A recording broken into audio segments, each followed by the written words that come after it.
ओम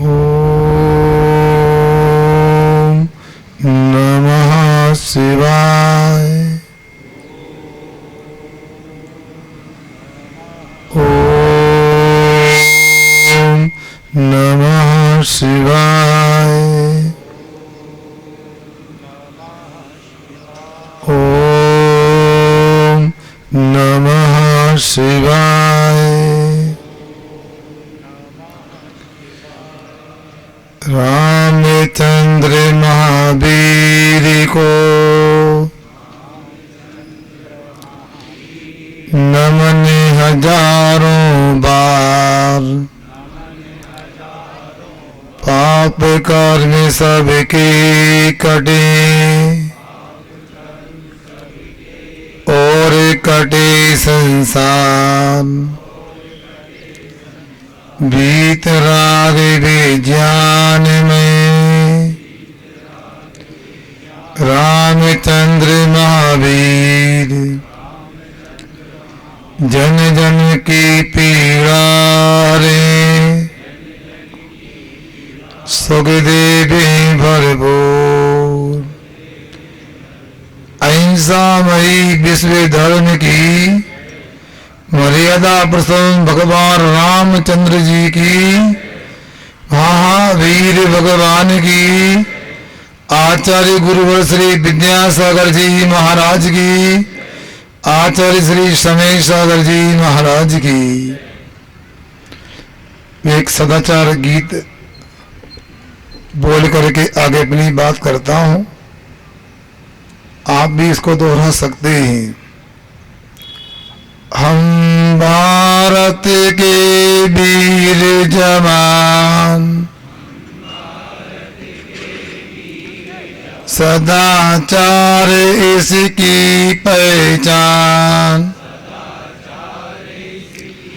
हम भारत के वीर जवान, सदाचार इसकी पहचान। राम अनुवीर भगवान, सत्य अहिंसा इनका गान। हम भारत के वीर जवान, सदाचार इसकी पहचान।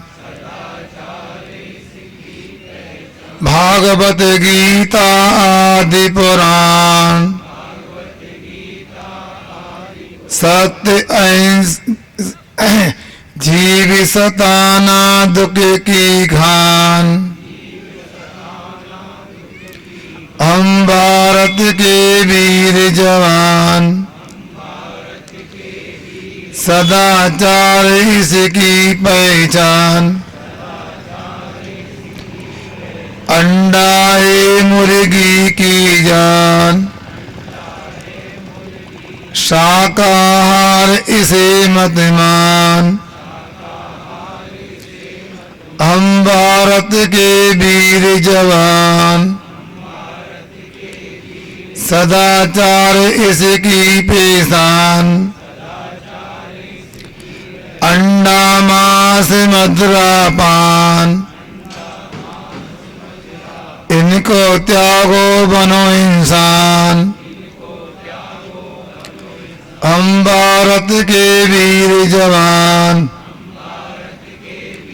सदाचार इसकी पहचान। मेरा भारत रहे महान, सदाचार हो इसकी शान।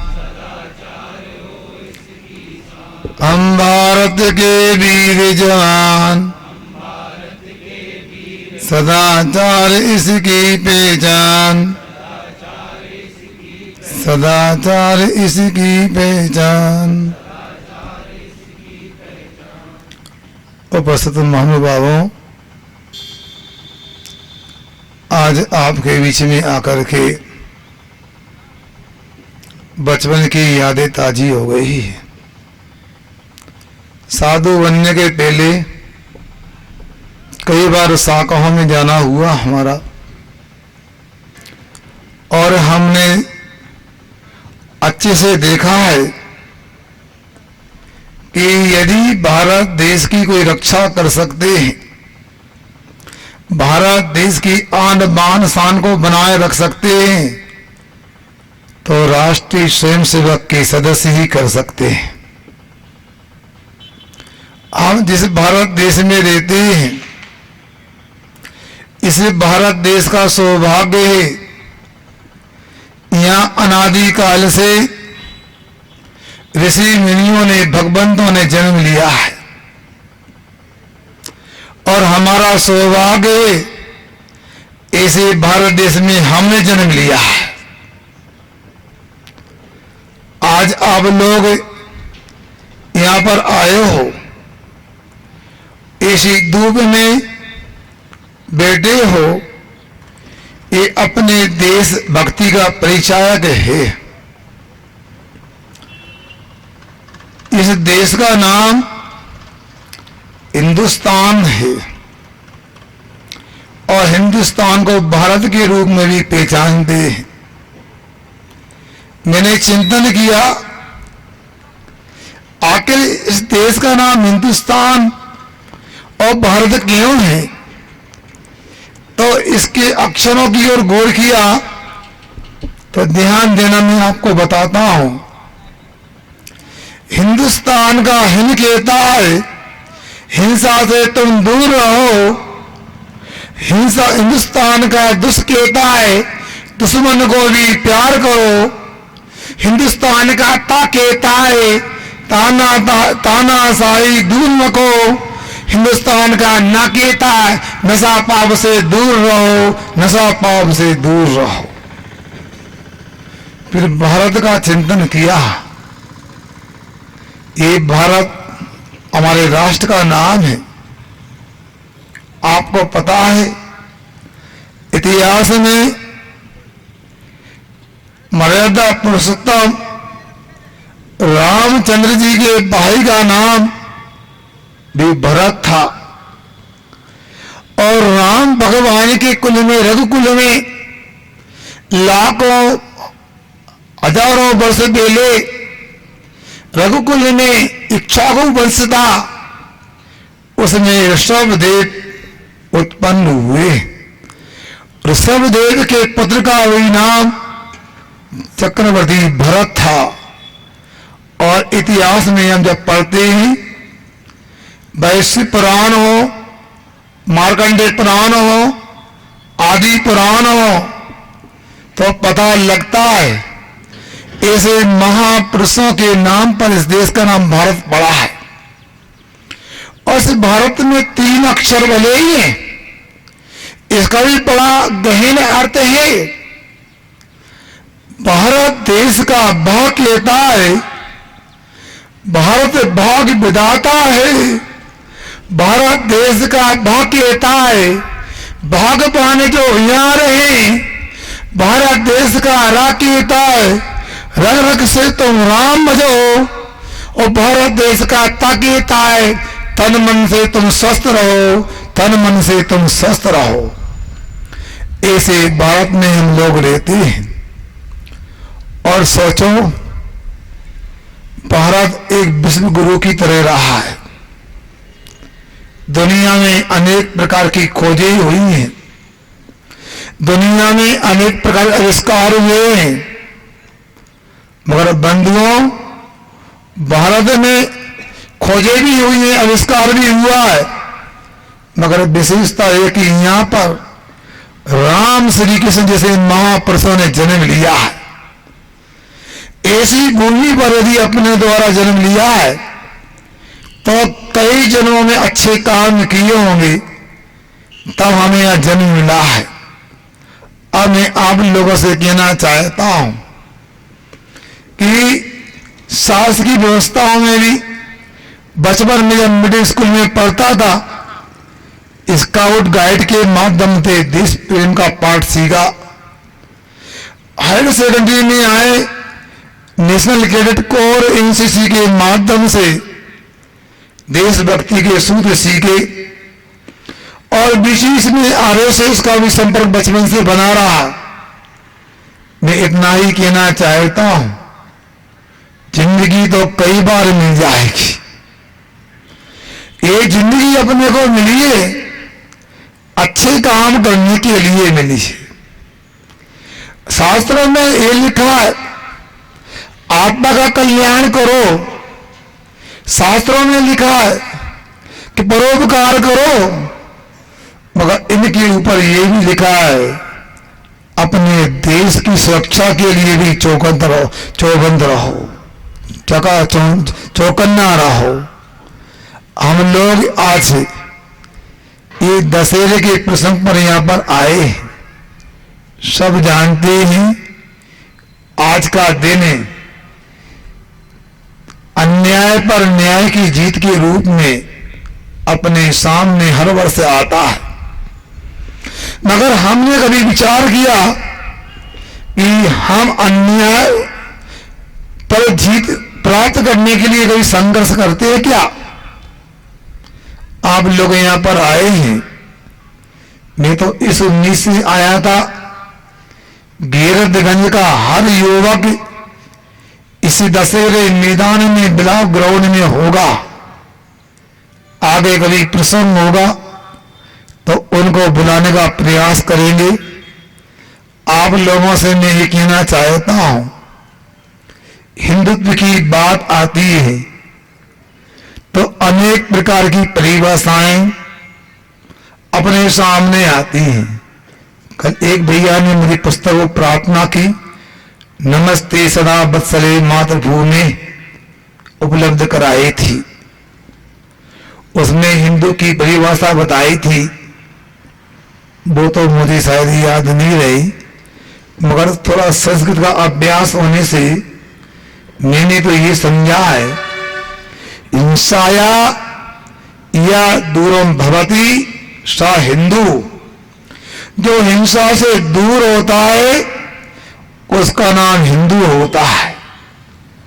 और हिंदुस्तानम इति हिंदुस्तानम, और ऐसे अहिंसक लोगों का रहने का स्थान यदि होता है उसका नाम हिंदू होता है।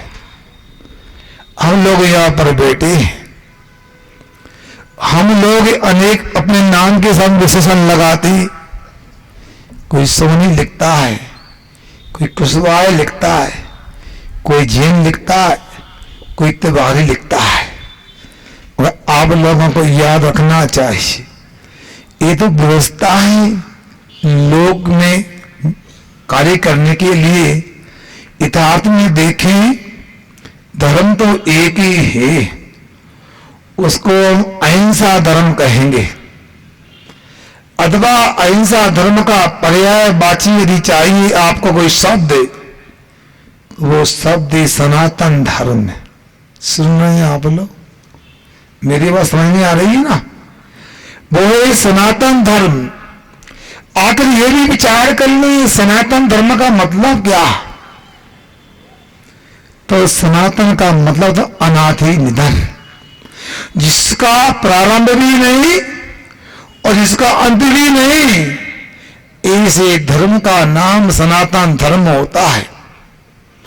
एक हमारी भारतीय संस्कृति के शास्त्रों में कार्तिकेय अनुप्रेक्षा ग्रंथ आता है, उसमें लिखा है वस्तु स्वभावो धर्मो, वस्तु का स्वभाव धर्म होता है। अपने नाम के साथ कुछ भी लिखा जाए, किंतु वस्तु का स्वभाव जो होता है वो किसी के द्वारा बनाया नहीं जाता, किसी के द्वारा उसमें समाहित नहीं किया जाता। जैसे अभी अपने द्वारा ध्वजारोपण हुआ, हमने दंड में ध्वजा का रोपण कर दिया, ऐसा किसी ने धर्म डाला नहीं जाता है। आप लोगों को प्रकृति की वस्तु का पता होगा। जल का धर्म क्या होता है? आप भी बोल सकते हैं, बताओ भाइयों। जल का धर्म क्या होता है? शीतलता होता है। अग्नि का धर्म क्या होता है? इधर के भाई बताओ, बोलो। उष्णता होता है। उसी प्रकार से आत्मा का धर्म अहिंसा होता है। हम किसी जीव को बचा नहीं सकते तो मार कैसे सकते? कोई बोल सकता है ये डंडी लेके आए, इनसे तो मारा जाता नहीं। ये राष्ट्रीय स्वयंसेवक के सदस्य हैं, ये डंडी मारने के लिए नहीं लेकर के आए, ये तो परेशान लोगों के लिए, जिनके साथ अन्याय हो रहा उनके लिए, उनके अंग रक्षक बनने के लिए डंडा लेके आए, उनकी रक्षा करने के लिए आए। हमारे यहां हिंसा करने को कोई जगह नहीं है। राम जब सीता जी का हरण हो गया तो उनको जब पता लगा कि सीता को तो पापी रावण हर के ले गया है, उन्होंने अपने भाई के साथ में जब लंका की ओर प्रयाण किया और अनेक लोग उनके साथ जुड़ गए, हनुमान जी भी हो गए साथ में, सुग्रीव बाली भी आ गए, नल नील भी आ गए, तो लंका की ओर गए रावण को मारने के लिए नहीं, लंका पर आक्रमण करने के लिए नहीं, लंका को हड़पने के लिए नहीं। हमारे भगवान भाई जो उस समय राजा के रूप में थे, वो मात इसलिए गए थे हमें हमारी सीता लौटा दो। उन्होंने रावण का सुंदर संबोधन भी किया, हे लंकेश तुमसे हमें कुछ लेना नहीं, हमें आपकी लंका से, सोने की लंका से कोई मकसद नहीं, हमें मंदोदरी नहीं चाहिए, हमें सोना चांदी नहीं चाहिए, हमें तो हमारी सीता लौटा दो। अनेक बार समझाने के उपरांत, अनेक बार दूध भेजने के बाद भी जब उसे लंकेश को, रावण को समझ में नहीं आया तो उन्होंने सीता जी को प्राप्त करने के लिए चढ़ाई की। बात तो लगे कि हमने अपना न्याय प्राप्त करने के लिए प्रयास किया, युद्ध किया, रावण मर गया। रावण का नाम दशानन भी था और भाई दशानन आज भाई मारा गया। इतिहास में राम जैसे महापुरुष किसी को सताने वाले नहीं थे, मारने वाले नहीं थे। उन्होंने यदि मारा है तो बुराइयों को मारा है, अपने को भी आज मारना है। आज दशमी का दिन है, अकेला नहीं। आज कौन सा दिन है बोलो? दशमी तो कई बार आती है। कौन सी दशमी है? विजयदशमी है। हमको भी आज संकल्प करना है, प्रतिज्ञा लेना, हमको भी विजय करना है। जो अंदर में जो रावण है ना, 10 मुख वाले, क्रोध, मान, माया, लोभ, राग, द्वेष, मोह, क्षोभ, संकल्प, विकल्प, इन 10 दुश्मनों को मार गिराना है, तभी हमारा कल्याण हो सकता है। बंधुओं, जब मैं इंदौर में अध्ययन करता था, एम काम में मैंने कुछ पंक्तियां सुनी थी, राम भगवान को लेकर के वो आपके सामने रखता हूं। खाने से नहीं, पचाने से पहलवान बनते हैं, कमाने से नहीं, बचाने से धनवान बनते हैं, पढ़ने से नहीं, चिंतन से विद्वान बनते हैं। उसी प्रकार बंधुओं, चर्चा से नहीं, चर्या से श्री राम बनते हैं, चर्चा से श्री राम बनते। अपने को भी चर्चा के लिए भी करना, चर्या करना है। मुझे वो पंच परिवर्तन की पुस्तक भी प्राप्त हुई, जितना समय था मैं देख सका। आज कितना पर्यावरण के साथ खिलवाड़ हो रही है, समाचार पत्र गवाही दे रहे हैं। यदि हमने इसी प्लास्टिक को, कचरे को नहीं रोका तो 2050 तक समुद्रों में जितनी मछलियां नहीं, उससे कई गुना कचरा हो जाएगा। बताओ, कहां तो हमारे देश में गंगा, यमुना, नर्मदा आदि की पूजन की जाती है, और दूसरी ओर हम कितनी गंदगी पहुंचा देते। मेरा प्रवास पिछली बार होशंगाबाद नर्मदापुरम में हुआ था। मैं प्रतिदिन नर्मदा जी के किनारे जाता था। हम लोगों ने कितनी गंदगी करके रखी है। विजयदशमी का आज दिन है, ये भी संकल्प होना चाहिए हमारे और हमारे परिवार के द्वारा किसी भी प्रकार का प्रदूषण नहीं होगा। ना देश में गंदगी होगी, ना नगर में गंदगी होगी, ना मोहल्ले में गंदगी होगी, ना घर में गंदगी होगी। तो हम एक स्वच्छ भारत को प्राप्त कर सकते हैं। बंधुओं, आज आप लोग हर चीज प्लास्टिक में लाना चाहते हो। आप लोगों ने आज अपनी एक पोशाक पहनी है, श्वेत वर्ण की शर्ट है, खाकी वर्ण का पैंट है, सिर पर आपने काली टोपी पहन के रखी है। मुझे तो आपके ड्रेस से ये संदेश दिख रहा है कि हम कभी दुनिया में गलत को सामने नहीं आने देंगे। यह हमारी टोपी संदेश देती है। श्वेत वर्ण की शर्ट बोलती है कि हम अपने जीवन में नहीं, पूरे राष्ट्र दुनिया के जीवन में शांति प्रदान करने का संकल्प लेते हैं।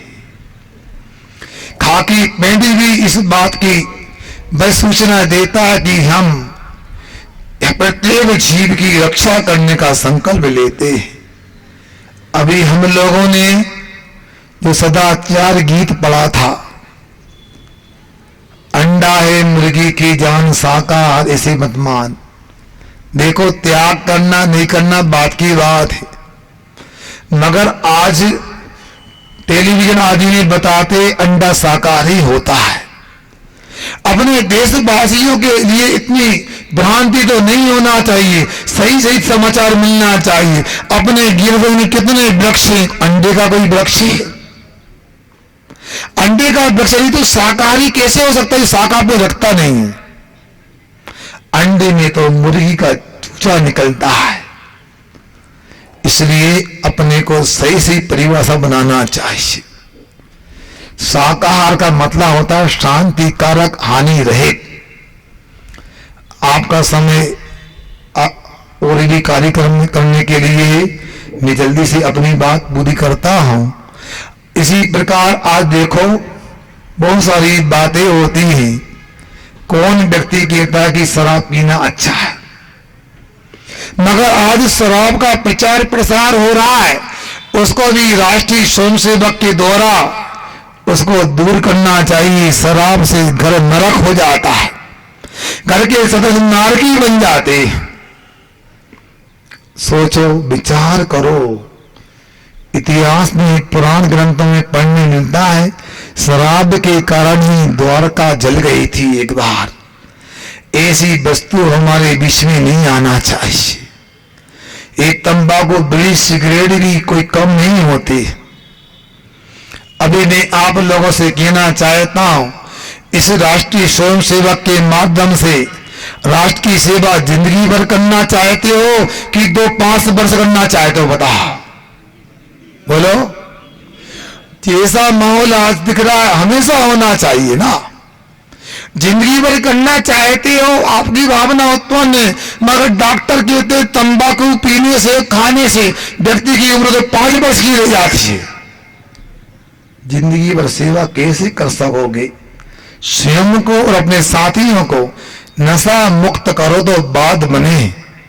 बंधुओं, ये छोटी छोटी बातें आप लोगों को हमारा परिचय लगभग होगा।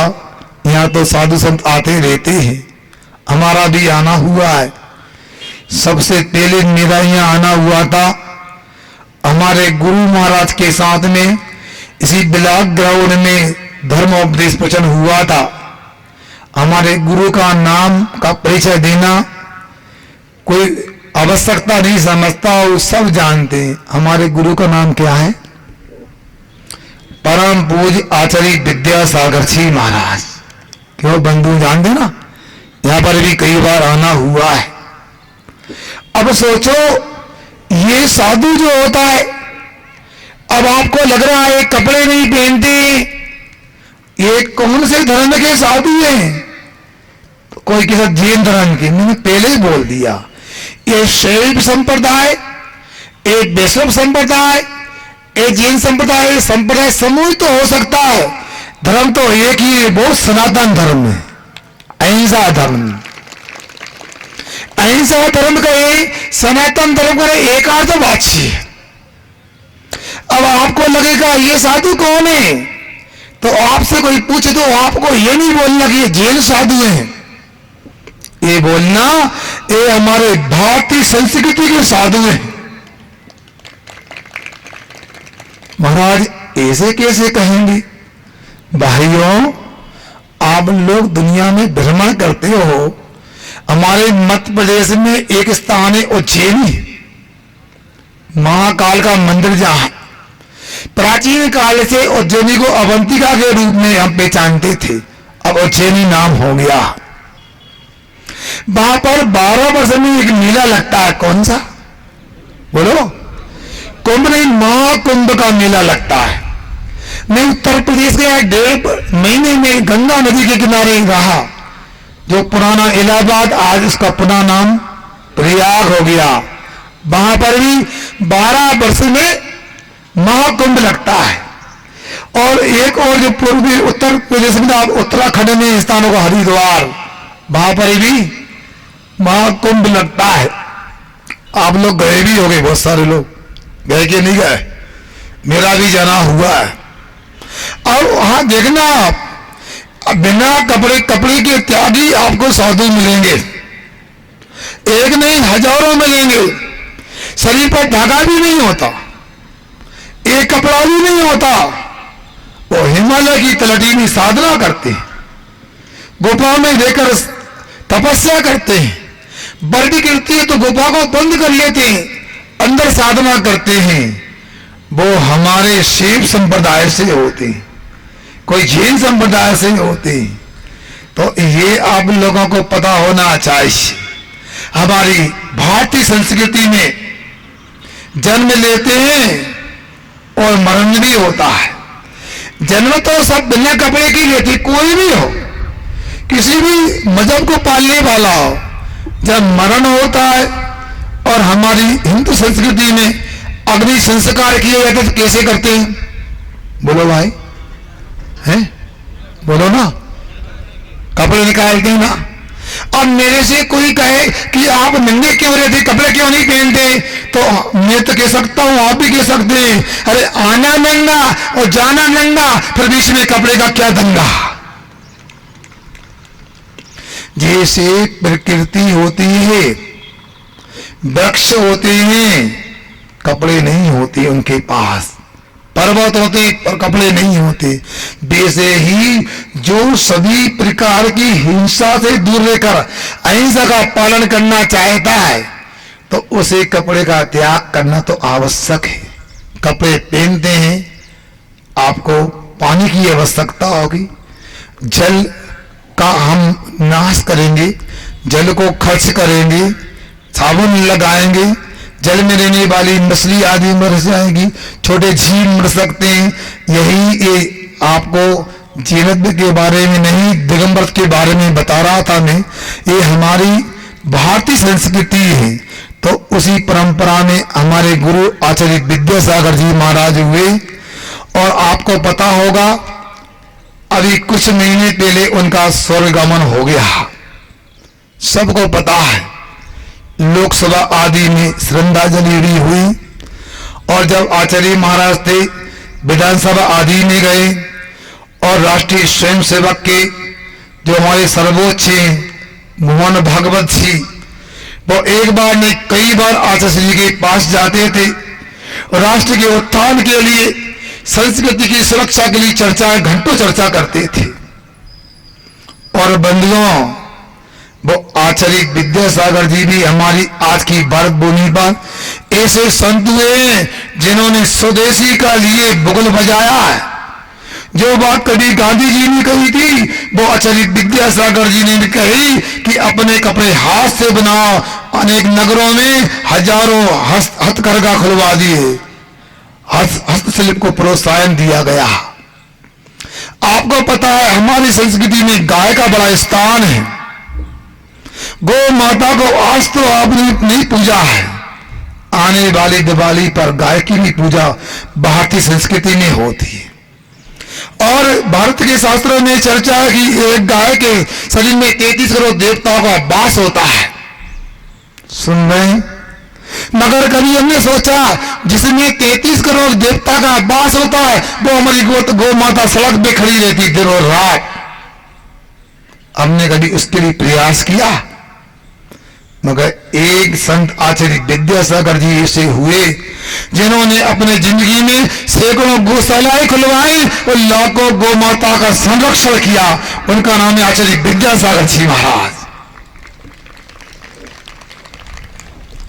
बंधुओं, आचार्य महाराज ने एक और बात रखी थी, वो ये बात रखी थी गाय को राष्ट्रीय पशु घोषित करना चाहिए।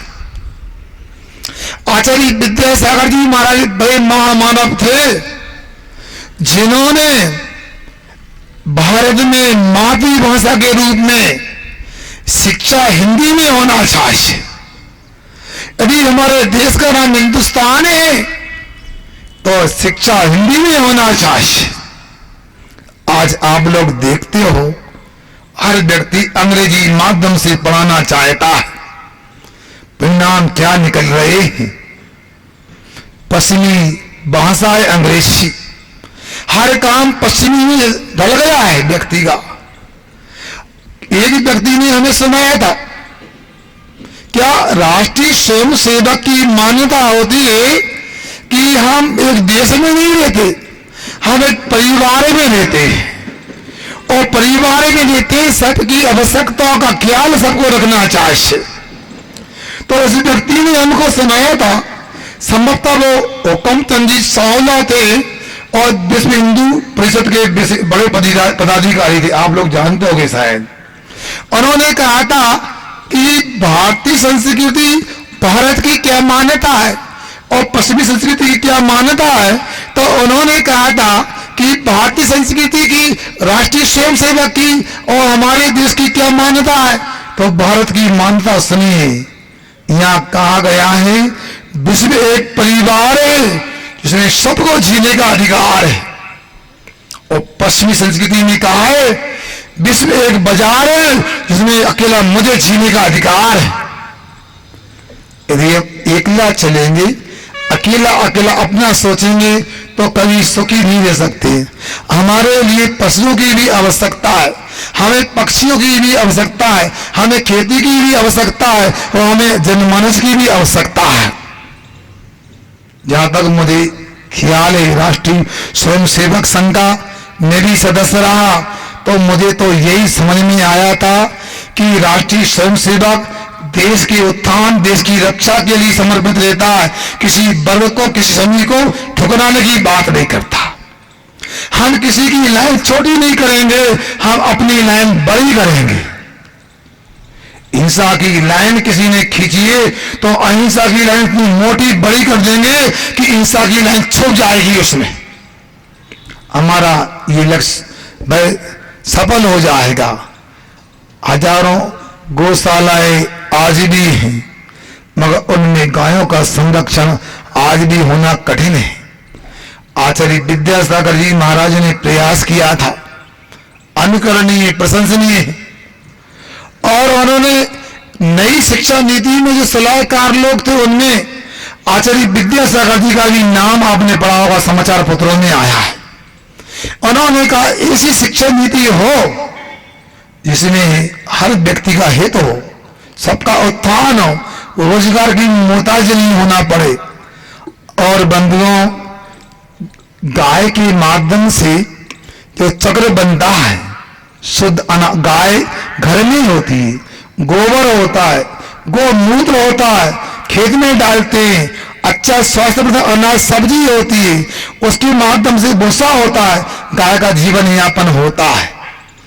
जब आप लोग रास्ते से निकलते हो, खेत में देखते हो एक बड़ी मशीन चलती रहती है, क्या होती है वो? बोलो ना, क्या बोला? मैं नहीं बोलूंगा हार्वेस्टर, और आप भी बंद कर देना। वो हार्वेस्टर नहीं, वो हमारी गौ माता का दुश्मन होता है। अच्छे किसान को तो कसम खा लेना चाहिए, मैं अपने खेत में ना हार्वेस्टर को प्रवेश दूंगा, ना ट्रैक्टर को प्रवेश दूंगा, गौ माता की रक्षा हो जाएगी। यहां पर जो भी बड़े अधिकारी हैं, अपने राजनेता शासक जो हैं, विधायक हैं, सांसद हैं, मुख्यमंत्री हैं, प्रधानमंत्री हैं, तो उन तक मेरी बात यदि भेज सको तो नोट कर लेना। अब हजारों गौशाला नहीं लाखों खोल देंगे तो शायद गायों को संभालना कठिन है। इतनी गायों को कैसे संभाले? मेरे मन में एक विचार आया है, आप नोट कर सकते हो, ध्यान रखो। हमारे पड़ोस में छत्तीसगढ़ में सरकारों ने प्रयास भी किया है, वहां पर सरकारें गोबर खरीद रही है, वहां पर गौमूत्र को खरीदा जा रहा है। उसका लाभ हुआ, लोगों ने अब गायों को सड़क पे छोड़ना बंद कर दिया। ये सड़कों पर अब दुर्घटनाएं गायों की नहीं होती, हाथ पैर टूट जाते, तड़पती रहती है हमारी गौ माता। आप गाय की पूजन करते हो, मैं मना नहीं कर रहा हूं, मगर गाय के जीवन के बारे में तो ख्याल रखना है। विजयदशमी हमें कसाई रूपी रावणों का अंत करना है, और हमें श्री कृष्ण जैसे गो भक्तों को तैयार करना है।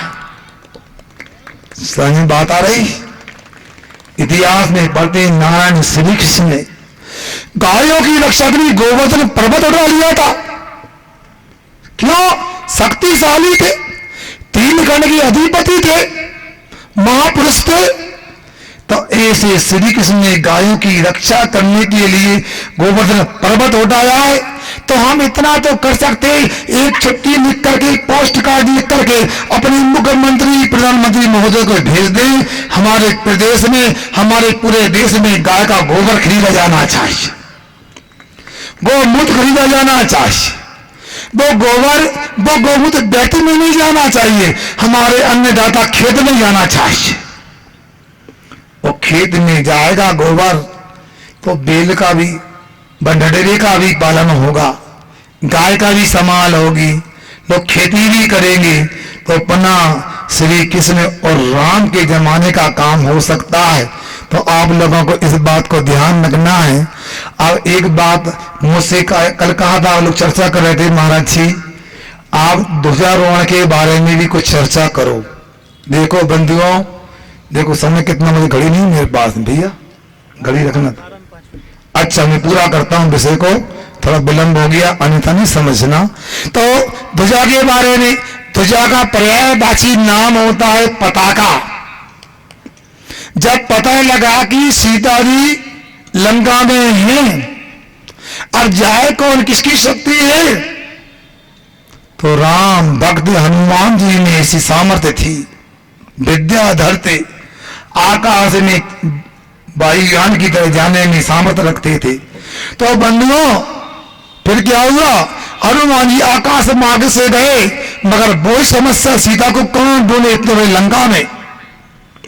उन्हें पता लग गया जहां धर्म की ध्वजा होगी वो धर्मात्मा का घर होगा, और वहां जाके पूछूंगा तो सही सीता का पता लग जाएगा। वो लंका गए, उन्होंने केसरिया ध्वजा देखी, लगा कोई धर्मात्मा रहता है, और वहां गए तो विभीषण निकला, और विभीषण से पूछा सीता माता कहाँ है, और सीता का पता लग गया। ऐसी ध्वजा पताका कहलाती है, और ध्वजा एक मांगलिक होती है। प्रत्येक मंगल कार्य में इसको हम रोपण करते हैं, ध्वजारोहण करते हैं।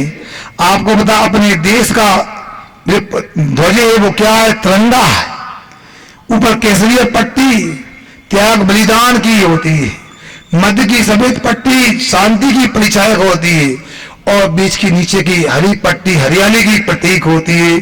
उसी प्रकार ये ध्वज आपने फैलाया केसरिया रंग का, ये त्याग बलिदान का प्रतीक होता है। इसलिए आप लोगों के लिए मिलकर के संगठन के साथ में आपसे थोड़ी कोई बात हो, बुराई हो, तो मिलकर हल करके आपको दूर कर लेना चाहिए और पूरे राष्ट्र के उत्थान करने के लिए अपने को समर्पित रहना चाहिए। और राष्ट्र का उत्थान करना चाहते हो तो अपने प्रदेश को, अपने नगर को भी ध्यान में रखना चाहिए।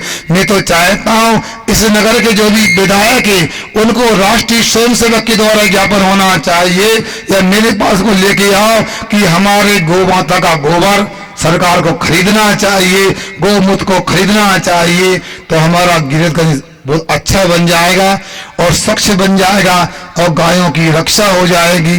फिर भी गौशालाओं के माध्यम से काम हो रहा है, मानता हूँ। अंत में इस नगर में मुझे 3 महीना हो गया है, मैंने गिरधगंज के बारे में सोचा ये नाम क्यों रखा गया है गिरधगंज, या घेर लोग तो रहते नहीं अपने वाले हैं, तो उन शब्दों पे भी मैंने चिंतन किया। मैं सुना के अपनी बात पूरी करता हूँ। गिरधगंज का गई कहता है गैरों से भी प्यार करो, गिरधगंज का र कहता है रग से तुम राम भजो, गिरधगंज का ता कहता है तू मैंने बंद करो, गिरधगंज का गन कहता है गन्ने से तुम मजर बनो, और गिरधगंज का कहता है जय जिनेन्द्र से बात करो, जय राम से बात करो, जय राम से बात करो। इस प्रकार इस नगर का सुंदर नाम है।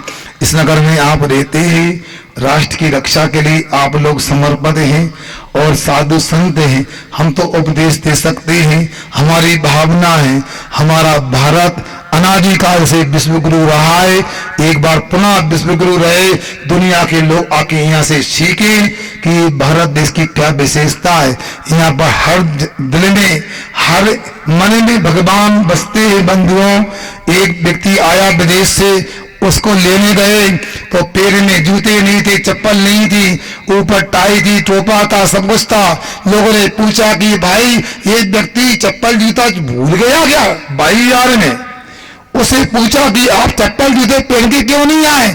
तो उसने कहा बंधुओं मुझे पता लगा कि भारत देश में जितने भी लोग रहते हैं सबके दिल में भगवान बसते हैं, और जब भगवान रहते हैं वो शरीर वेदी होता है, और जब वेदी होती है वो देश मंदिर होता है, और मंदिर में कभी चप्पल जूता पहन के जाना नहीं चाहिए।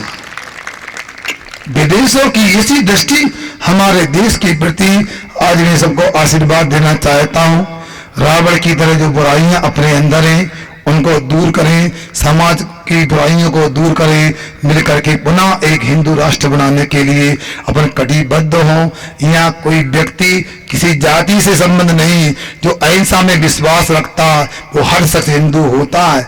वो बाहरी भी, हिंदुस्तान के बाहरी भी है तब भी हिंदू कहलाएगा, अहिंसा में विश्वास रखता है।